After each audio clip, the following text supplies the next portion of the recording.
The text came in at 9:47 a.m. on a Tuesday, 3 weeks before Thanksgiving. Melissa, I need to talk to you about the holiday. Your cousin Andrea is bringing her new husband Marcus to Thanksgiving this year. He's incredibly successful. Manages a billion-dollar hedge fund in Manhattan. Very high-profile clients. Your father and I think it might be best if you skip this year.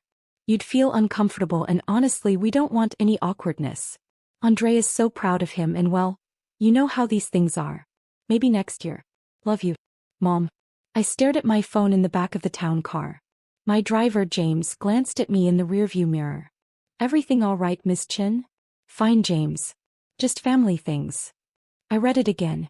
Then a third time. Each word felt like a small, calculated knife. You'd feel uncomfortable. Translation, you'd embarrass us. You know how these things are. Translation, you're the family failure and we need you to disappear when success shows up. I typed back, understood. No argument. No hurt feelings expressed. No explanation of why this was cruel. Just one word because I'd learned years ago that defending yourself to people determined to misunderstand you was pointless. Mom's response came 30 seconds later. You're so mature about this. I knew you'd understand.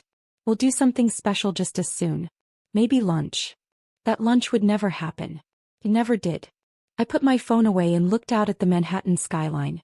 My office building gleamed in the morning sun, 47 floors of steel and glass. The car pulled into the underground executive parking level, past the regular parking into the section marked Private Executive Suites Only. Have a good day, Miss Chin, James said as he opened my door. You too, James. See you at 5. The private elevator took me directly to the 45th floor. The doors opened to reveal floor-to-ceiling windows overlooking Central Park, tasteful modern art on the walls, and my assistant Derek already at his desk. Morning, Melissa. Coffee's ready. Your 10 a.m. with Riverside Capital called. They're running 15 minutes late. And your 2 p.m. quarterly review is still on. Thanks, Derek. Who's the 2 p.m. again? He checked his tablet. Marcus Thornton. Whitmore and Associates. Quarterly portfolio review for account 47 Alpha. I froze for just a second. Marcus Thornton? Yes. Third quarterly review. Want me to pull his file? No, I remember now. Thanks. I walked into my office, closed the door and stood at the window. Marcus Thornton. My cousin Andrea's new husband. The man so successful that my presence at Thanksgiving would somehow diminish his shine. The man who, for the past 9 months, had been managing one of my investment accounts without knowing who I actually was. Account 47 Alpha was held under a trust, the Redwood Family Trust, managed through a law firm. Marcus had never met me in person. Our previous 2 quarterly reviews had been conducted via video conference, with my camera conveniently malfunctioning. He'd been speaking to a voice, reviewing numbers, collecting his substantial management fees.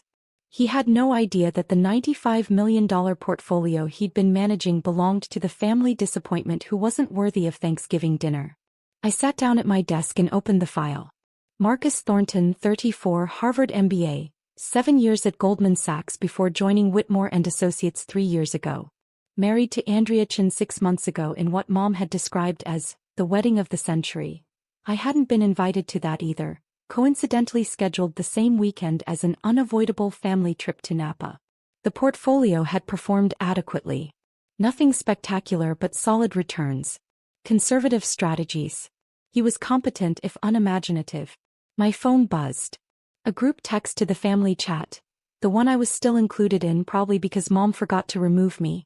Andrea, so excited for Thanksgiving. Marcus is bringing wine from a client who owns a vineyard in Bordeaux. Dad, he wants to talk to you about investment opportunities. Mom, wonderful. It'll be our most elegant Thanksgiving yet. Dad, looking forward to it. Good to have someone in the family who understands real wealth. Uncle Richard, about time we had some financial expertise at the table. Andrea, he's being so modest about it, but his clients include 3 Fortune 500 CEOs. I'm so lucky. I set the phone down. The irony was almost beautiful. They wanted financial expertise at the table? I'd built a $340 million personal portfolio by age 33. I was the principal investor in 6 different ventures. I sat on 2 corporate boards. Last month, Forbes had interviewed me for an article on young tech investors under my business name, M. Chin Capital, which was apparently not famous enough for my family to connect to me. But Andrea had married a hedge fund manager, and that was impressive in a way they could understand and brag about. He worked for a firm with a name. He managed other people's money. That fit their narrative of success. I'd built wealth. But I'd done it quietly, strategically, without their approval or involvement. And because they'd never bothered to ask what I actually did, because something with computers was enough for them to categorize and dismiss me, they had no idea. Started when I was 16. My cousin Andrea was the golden child, prettier, more charming, better at saying what adults wanted to hear. I was the weird one who liked math and spent too much time online. When Andrea made cheerleading captain, I made the robotics team. When Andrea dated the quarterback, I taught myself to code. "Why can't you be more like Andrea?" became my mother's favorite refrain. "She's so poised. So social. You need to put down the computer and learn to interact with people, Melissa." At family dinners, Andrea would talk about her plans: marketing degree, work in fashion or PR, marry someone successful. Everyone would nod approvingly. Then they'd turn to me. "And Melissa? Still doing your computer things?" The tone made it clear. This was a phase, a quirk, something I'd grow out of once I got serious about life. I got into MIT. Full scholarship. My parents seemed almost disappointed. "It's so far away," Mom said. "And Boston is so cold. Andrea's going to U.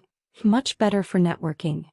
What she meant was, "Andrea's going somewhere glamorous where she'll meet the right kind of people. You're going somewhere for nerds." At MIT, I discovered I wasn't weird. I was exactly where I belonged. I double majored in computer science and economics. I interned at a fintech startup my sophomore year. By junior year, I'd built a trading algorithm that caught the attention of a venture capital firm. They offered me a job starting after graduation. Salary, $180,000. Plus equity. I called home excited. "That's nice, honey," Mom said. "Andrea just got engaged. To a lawyer. We're planning the wedding for next summer. You'll be a bridesmaid, of course." I was not, in fact, a bridesmaid. Andrea chose her sorority sisters instead. I was invited to the wedding, seated at a back table with distant relatives I'd never met. The lawyer marriage lasted 18 months. I didn't tell my family when I made my first million. I was 25, and it came from a combination of my salary, my equity in the startup, which got acquired, and smart investments I'd made using my own algorithm. I didn't tell them because I knew exactly what would happen. They'd either try to control it or dismiss it as luck. That I stayed quiet. I moved to New York. Kept my head down. I invested carefully. At family gatherings, the questions were always the same. "Still doing tech stuff? Are you seeing anyone? You know, Andrea's dating a doctor now. It's not too late to pivot to something more stable, Melissa." I'd smile. I'd nod. I'd give vague answers. And I'd leave early, returning to my real life, the one where I was building something they couldn't comprehend or diminish. By 30, my portfolio had crossed $200 million. I'd invested in 11 startups, 7 of which had been profitable exits. I'd bought a penthouse in Tribeca. I drove a modest car and wore regular clothes and kept my life private because I'd learned that the moment you show success to people who've decided you're supposed to fail, they either try to take it or convince themselves it's not real. Andrea's doctor boyfriend became Andrea's doctor fiancé, then ex-fiancé when he cheated with a nurse. The family rallied around her. She was the victim, the princess who deserved better. "At least you don't have to deal with heartbreak," Mom said to me at Sunday dinner. "The single life is so much simpler." I was in a relationship, actually, with James, who would later become my CFO. But I didn't tell them because they didn't ask, and I'd stopped offering information years ago. Then 6 months ago, Andrea met Marcus at a charity gala. Within 3 months they were engaged. Within 6, married. And suddenly, Andrea had reclaimed her throne as the family success story. The wedding I wasn't invited to was covered in the society pages. Hedge fund manager Marcus Thornton weds Andrea Chin in lavish Hamptons ceremony. There were photos of Mom and Dad beaming, of Andrea in a designer gown, of the intimate gathering of 300 guests. I saw it all on Instagram. The family group chat exploded with excitement. Marcus was brilliant. Marcus was successful. Marcus managed serious money for serious people. Finally, someone in the family who understood real finance. I almost laughed. Real finance? I'd been practicing real finance while they were still trying to explain to relatives what I did for a living. But I said nothing. I just watched. 9 months before the wedding, I'd been looking for a new portfolio manager for one of my diversified accounts. My primary investments I managed myself, but I believed in spreading risk. I wanted someone to handle a conservative, traditional portfolio, stocks, bonds, some real estate exposure. About $95 million that I wanted managed competently but not aggressively. My attorney, Richard Voss, recommended Whitmore and Associates. They're good, he said. Not flashy but solid returns. They work with high net worth individuals.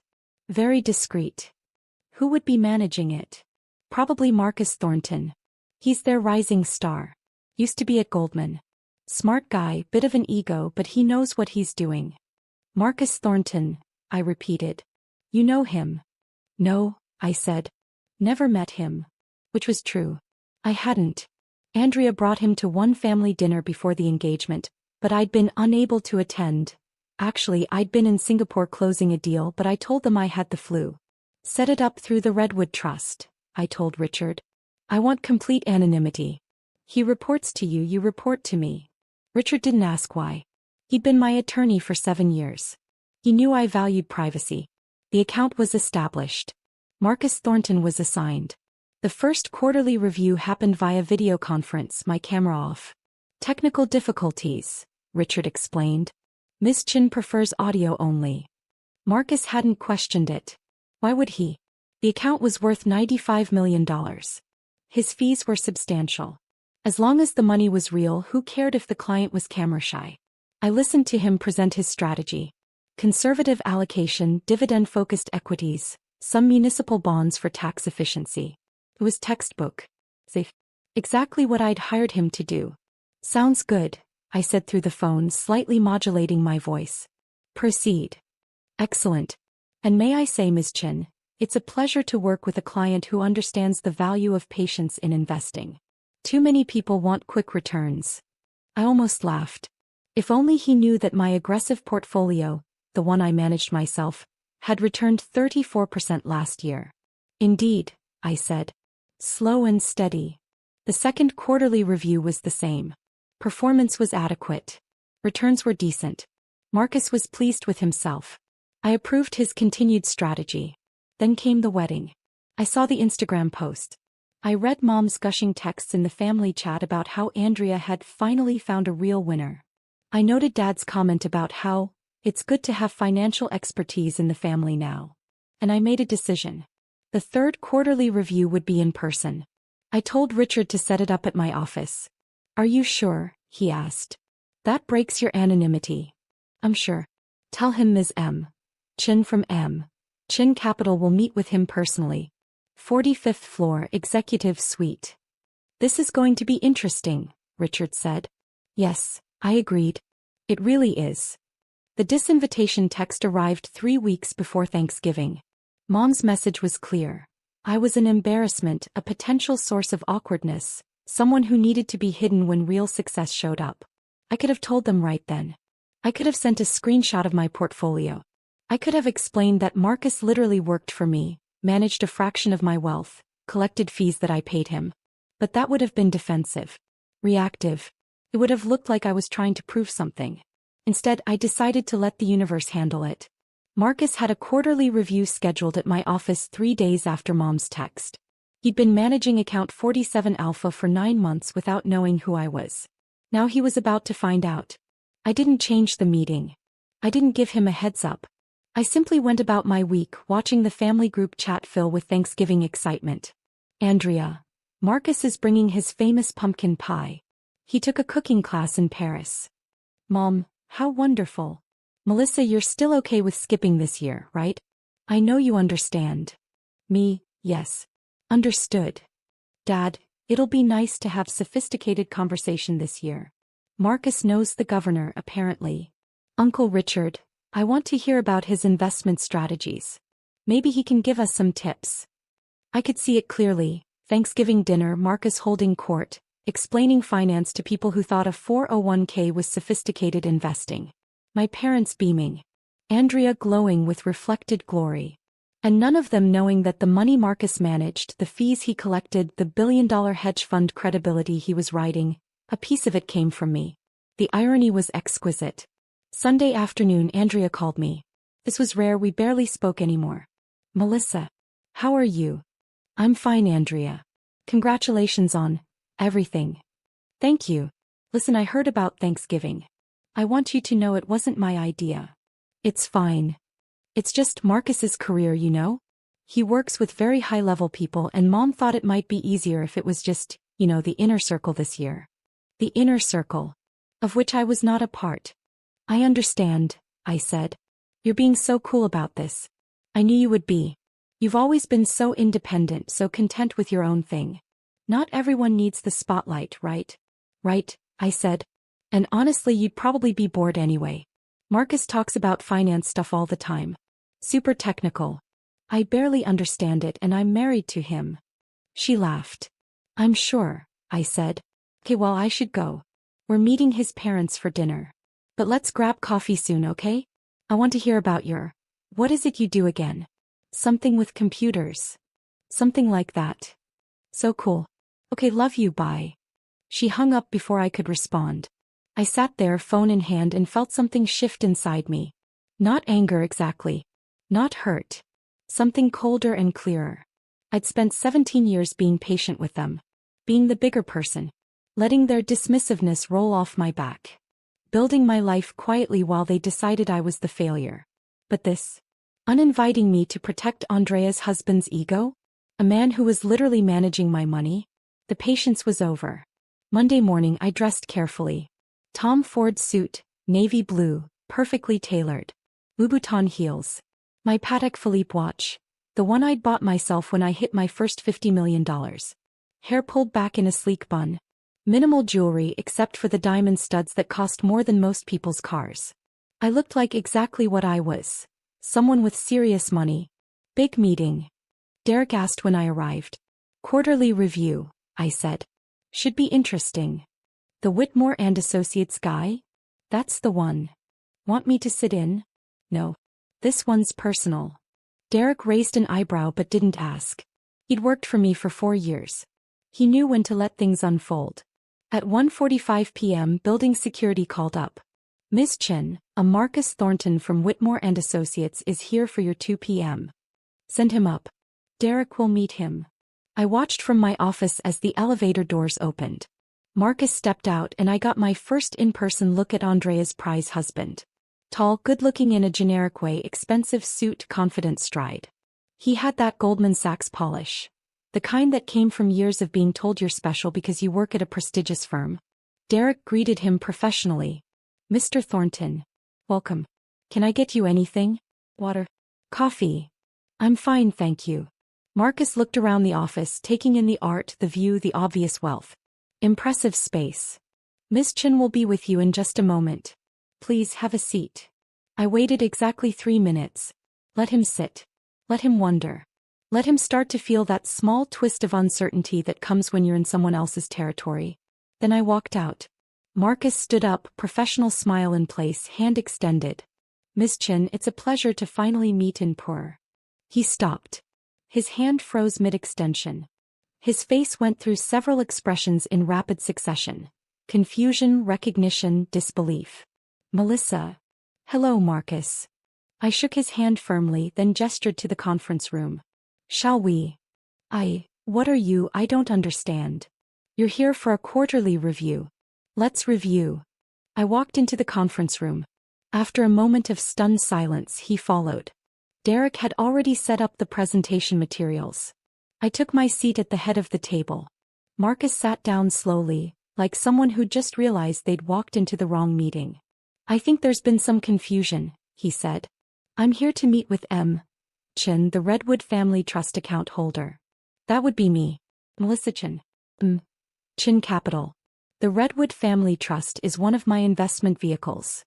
His face went pale. You're M. Chen? I am. But I thought, the account you never. I prefer privacy. My attorney Richard Voss handles the administrative details. But this is my account. My $95 million. which you've been managing for 9 months. I watched him process this. Watched the numbers click into place. Watched him realize that Andrea's dismissed, unimportant cousin, the one not worthy of Thanksgiving dinner, was the client paying his substantial fees. I had no idea, he finally said. I'm aware. That was intentional. I opened the portfolio file. Now shall we discuss performance? I have several questions about your Q3 allocation decisions. For the next 20 minutes I put him through his paces.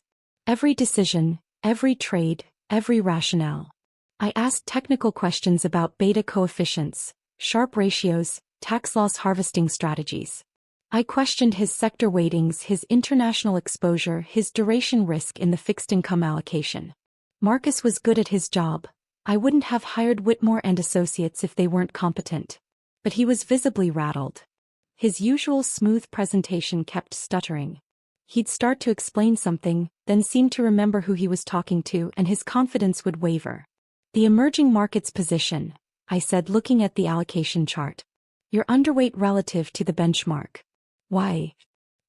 Well, given the volatility in that sector, I thought a conservative approach. The whole point of this portfolio is conservative. But conservative doesn't mean timid. Emerging markets are down 12% from their peak. This is a buying opportunity, not a time to hide in large-cap domestic equities. I can adjust that allocation. Please do. I'd like to see a rebalancing proposal by end of week.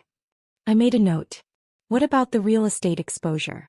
You're heavy in REITs but light on direct property holdings.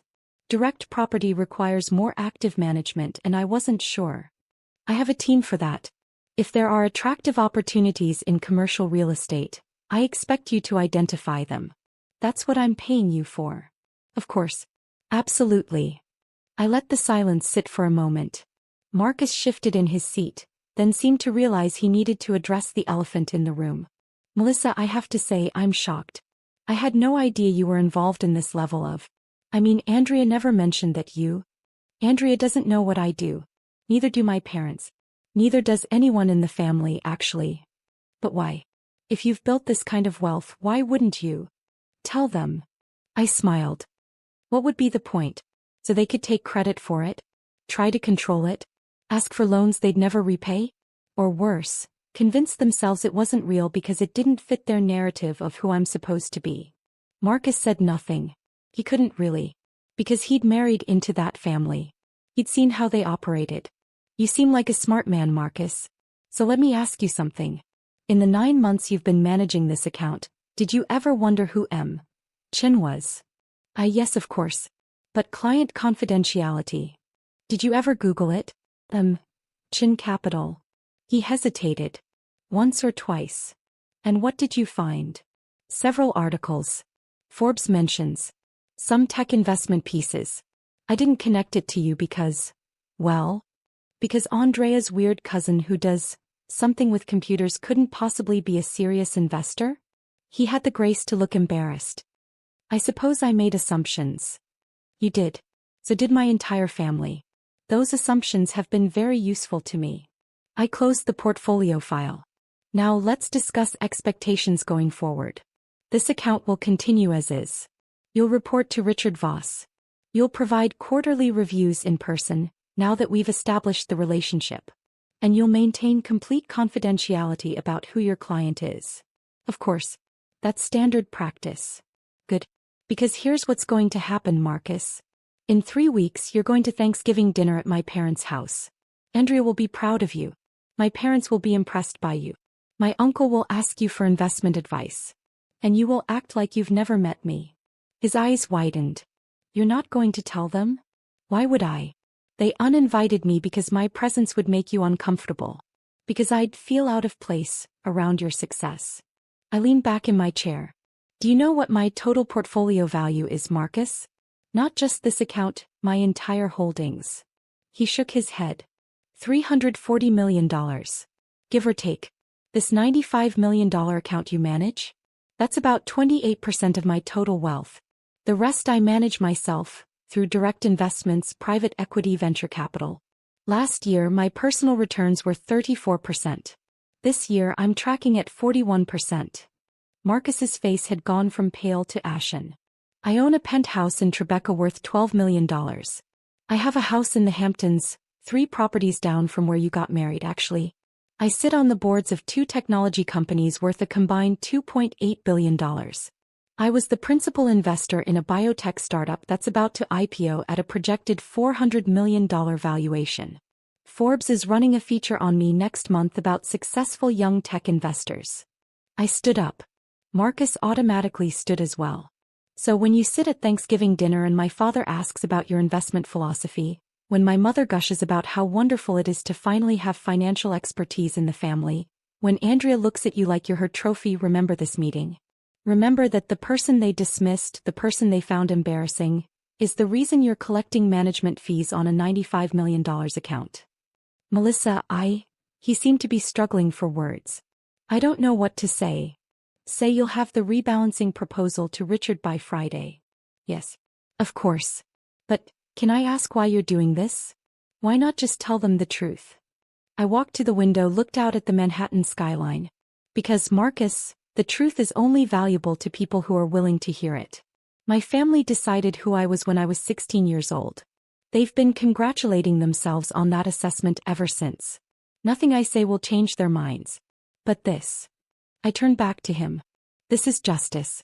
You're going to sit at their table, accept their admiration, and know that it's all based on a fundamental misunderstanding. You're going to see them dismiss me, mock me, pity me, and you're going to know what they don't. And you're going to live with that knowledge and never be able to share it.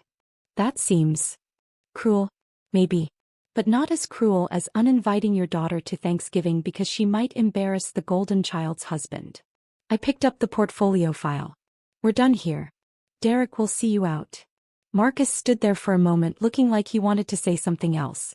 Then he seemed to think better of it, gathered his materials and walked to the door. He paused. For what it's worth, I think they're idiots. They're my family, I said. I'll decide what they are. He nodded and left. I stood at the window for a long time after he was gone, watching the city below.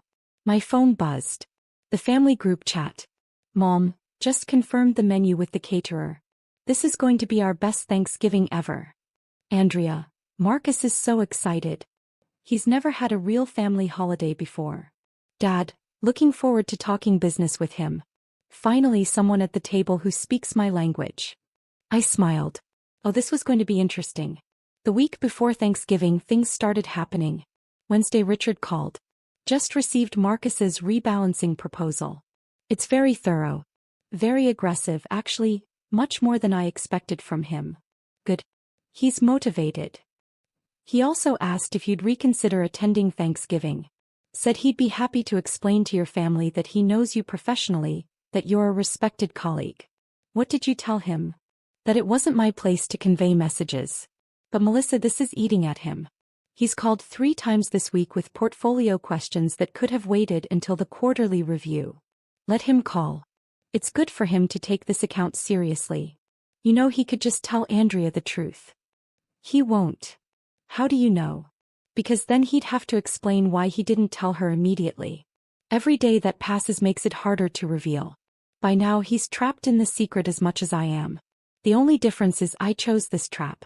He walked into it. Richard was quiet for a moment. You've thought this through. I have. And you're absolutely sure about not going to Thanksgiving? Richard, they uninvited me. I'm simply honoring their wishes. Friday I got a text from Marcus. Miss Chin, I wanted to let you know the rebalancing proposal has been submitted. Also, I've been thinking about our conversation. Would it be possible to schedule a call? I didn't respond. Saturday, another text from the family chat. Andrea, 2 days until Turkey Day. Marcus is making his famous Brussels sprouts too. Mom, I'm so grateful for this family. Well, most of it. Smiling face with smiling eyes. Dad, Andrea, you really hit the jackpot with this one. Uncle Richard, can't wait to hear about the hedge fund business. I've always been fascinated by high finance. I turned off notifications. Monday morning, Derek caught me before I went into my office. You have a visitor. Didn't have an appointment, but she says she's your cousin. Andrea Chin. I paused. Where is she? Reception. Want me to send her away? No. I'll see her. Conference room. Andrea was wearing head-to-toe designer Chanel suit, Hermes bag, shoes that cost more than some people's monthly rent. She looked polished, perfect, every inch the successful hedge fund manager's wife. She also looked nervous. Melissa. Thank you for seeing me. I know I should have called, but I was in the neighborhood and... You're never in this neighborhood, Andrea. What do you want? She blinked at my directness. We'd always played nice before, maintained the pretense of sisterly affection. I wanted to talk to you about Thanksgiving.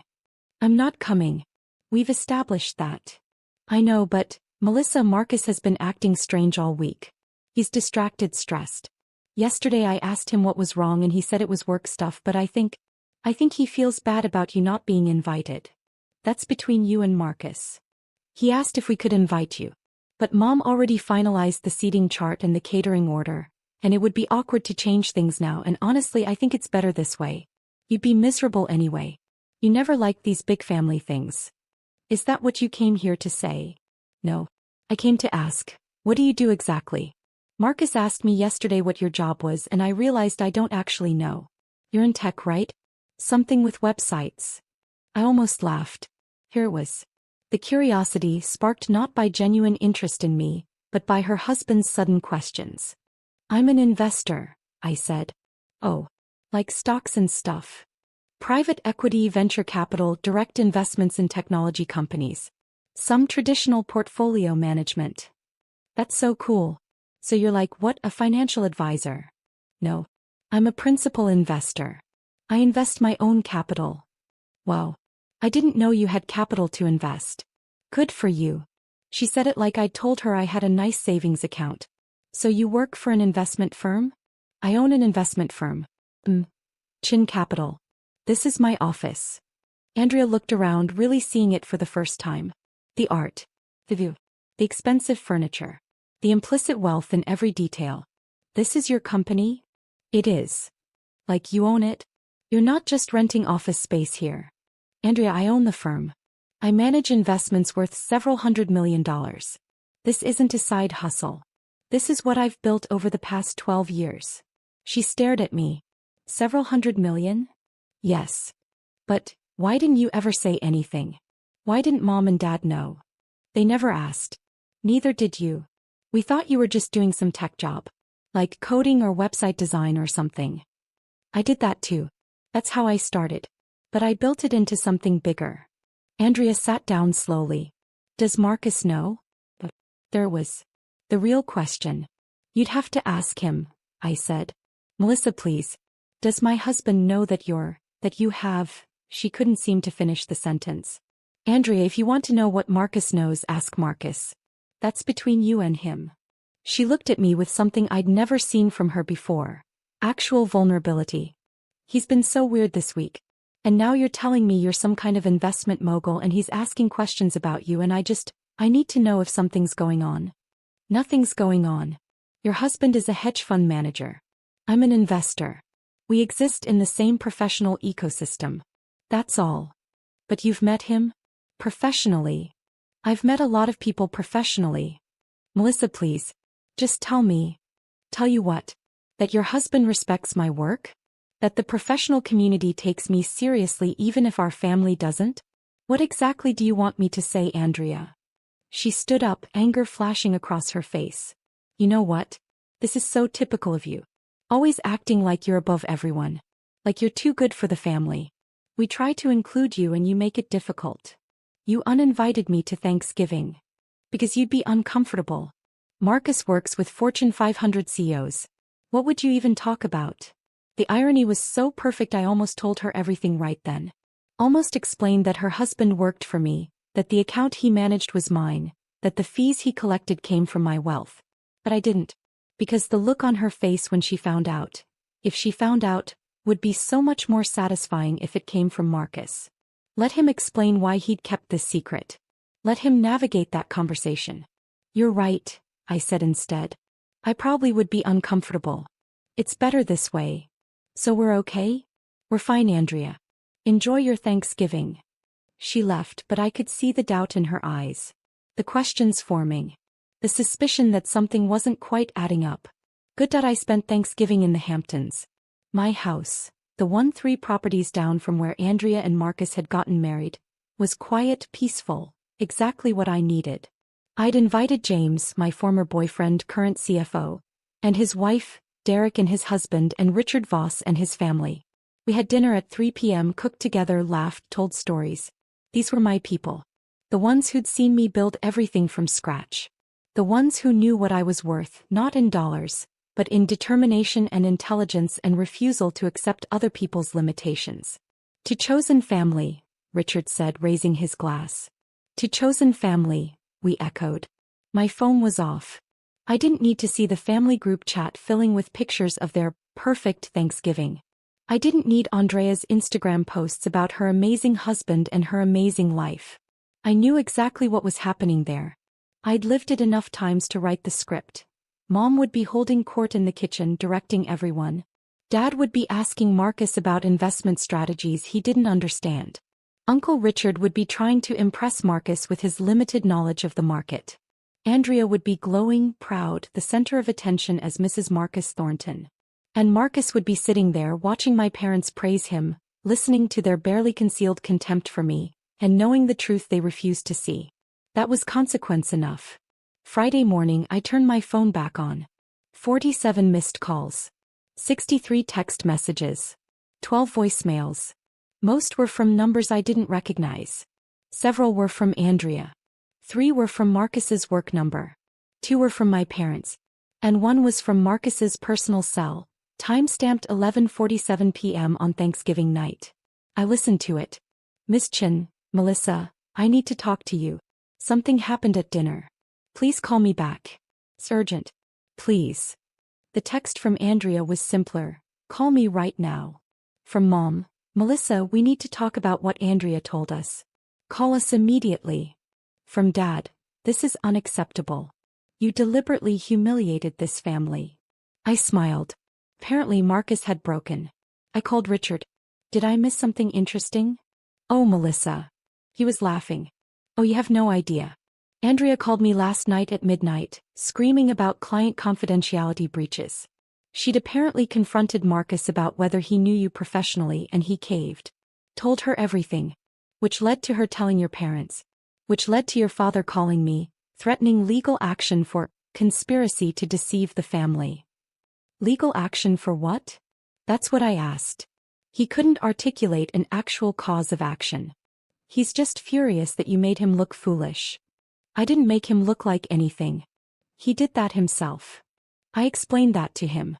I also explained that client confidentiality agreements work both ways, and that Marcus violated his by disclosing your identity without your permission. Whitmore and Associates is not happy with him right now. Is he in trouble? Let's just say his bosses want to understand why he told his wife about a client's private financial information. Even if that client is family. I felt a small twinge of something, not quite guilt but awareness. I didn't want him to lose his job. He won't. But he will be reprimanded. And he should be. You're not the one who broke confidentiality, Melissa. He is. What did my parents say? Your mother wants to know why you've been lying to them. Your father wants to know why you hid your success. Andrea wants to know if you did this to embarrass her. They're all very focused on what you did wrong and remarkably uninterested in examining their own behavior. So typical. Yes. What should I do? What do you want to do? I thought about it. I could call them. I could explain. I could try to make them understand that I hadn't hidden anything. They'd simply never bothered to look. But what would be the point? Nothing, I said. I want to do nothing. Nothing. They uninvited me to Thanksgiving because I was an embarrassment. Now they know I'm not who they thought I was, and they're angry that I didn't correct their assumptions. But Richard, their assumptions were their problem, not mine. I don't owe them an explanation for the life I built while they were busy dismissing me. That's a healthy boundary. Besides, anything I say now will sound like gloating. If I wanted to gloat, I would have told them years ago. The fact that they found out this way from Marcus, after they'd already made their decision about me, that's just karma. What about Marcus? He's called 6 times. He violated confidentiality. He gets nothing from me.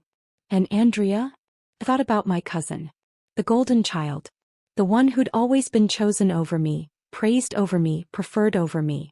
The one who'd married a man she thought was the pinnacle of success, only to discover that her dismissed cousin was the one paying his fees. Andrea gets to live with the knowledge that she spent 20 years pitying someone she should have been learning from. Cold. Accurate. Richard laughed. You know they're not going to let this go. They will eventually. Because I'm going to make it very clear that if they want access to me now that they know what I'm worth, the price is acknowledging how they treated me before. And they won't pay it. Their pride won't allow it. You're probably right. I know I am. They'll be angry for a while. They'll tell themselves I deceived them, that I was sneaky, that I should have told them. They'll make themselves the victims in this story. And then when I don't apologize, when I don't come crawling back eager for their approval, they'll move on.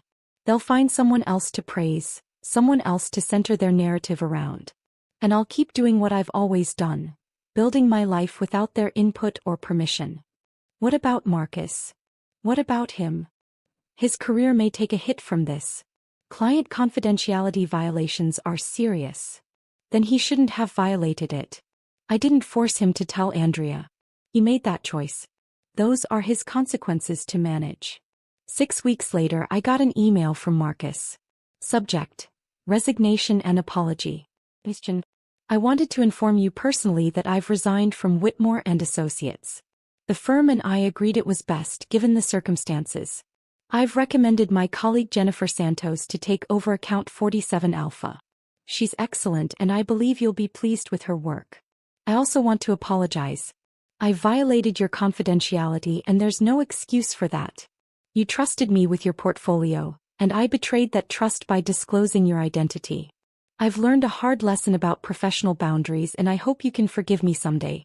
For what it's worth, I told your family something else that night. I told them they were fools for not seeing what was right in front of them.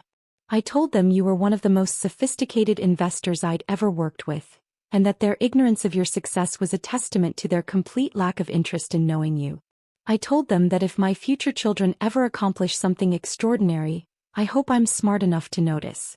Your father asked me to leave after that. Andrea and I are in counseling. I don't know if our marriage will survive this. She's angry that I kept your secret and I understand why. But I also can't shake the feeling that her anger is less about the secret and more about the fact that you were successful in a way that makes her uncomfortable. I'm sorry for my part in all of this. You deserved better from your family and you certainly deserved better from me. Sincerely, Marcus Thornton. I read it twice, then forwarded it to Richard without comment. He called 5 minutes later. Well, that's something. It is. Are you going to respond? No. He apologized. He defended you to your family. He's losing his marriage over this. He's losing his marriage because he violated professional ethics and kept secrets from his wife. That's not my fault. True. But Melissa, the man stood up for you. To your father's face. That took courage. It took guilt. That's different. Maybe. But I think he meant it. I looked out my office window. Snow was starting to fall over Manhattan, turning the city into something clean and new. It doesn't matter if he meant it, I said. What matters is that he finally saw the truth. They all did. Not because I convinced them or proved myself to them, but because the universe put it right in front of their faces in a way they couldn't ignore or dismiss. And how does that feel? Quiet, I said. It feels quiet. And it did. The anger I'd carried for so long, the hurt of being dismissed, the frustration of being underestimated, it had burned off like morning fog. What remained was just the simple fact of my life. I had built something extraordinary. I had done it without their help, without their approval, without their belief. Their blindness to that was their loss, not mine. My phone buzzed. A text from an unknown number. Hi Melissa, this is Jennifer Santos from Whitmore and Associates. I wanted to introduce myself and schedule our first quarterly review for account 47 Alpha. I'm honored to be taking over this portfolio. Would January 15th at 2 p.m. work for you? I texted back, that works. And Jennifer? Let's keep this strictly professional. No personal questions. Absolutely. That's how I prefer to work as well. Perfect. The family group chat had been quiet for weeks. I was still technically in it, but no one posted anymore. The silence was louder than any argument could have been. Then 2 days before Christmas, a text from Mom. Melissa, I think we should talk. Can we meet for lunch after the holidays? I stared at it for a long time. Finally, I typed, I don't think so, Mom. But thank you for asking. Her response came immediately, we're your family. You can't just cut us off. I'm not cutting you off. I'm simply choosing not to invest time and energy in relationships that have consistently devalued me. You uninvited me to Thanksgiving because you were embarrassed by who you thought I was. Now you want to have lunch because you know who I actually am. I'm not interested in relationships that are conditional on my net worth. The three dots appeared, disappeared, appeared again. Then, that's not fair. You're right. It's not. But it's honest. And I've decided that honesty is more important to me than fairness. No response. I put my phone away and went back to work. I had a board meeting in an hour. A portfolio review after that. Dinner with James and Derek to discuss Q1 projections. A life that was full and meaningful and entirely my own. The family would go on without me. Andrea would recover or she wouldn't. Marcus would rebuild his career or he wouldn't. My parents would find someone new to be proud of, some other success story they could claim. And I would keep building. Keep investing. Keep proving not to them but to myself, that the quiet girl who liked computers had been right all along. Success isn't about who believes in you. It's about whether you believe in yourself enough to build something extraordinary, even when everyone around you insists you're meant for something small. I believed. And that made all the difference.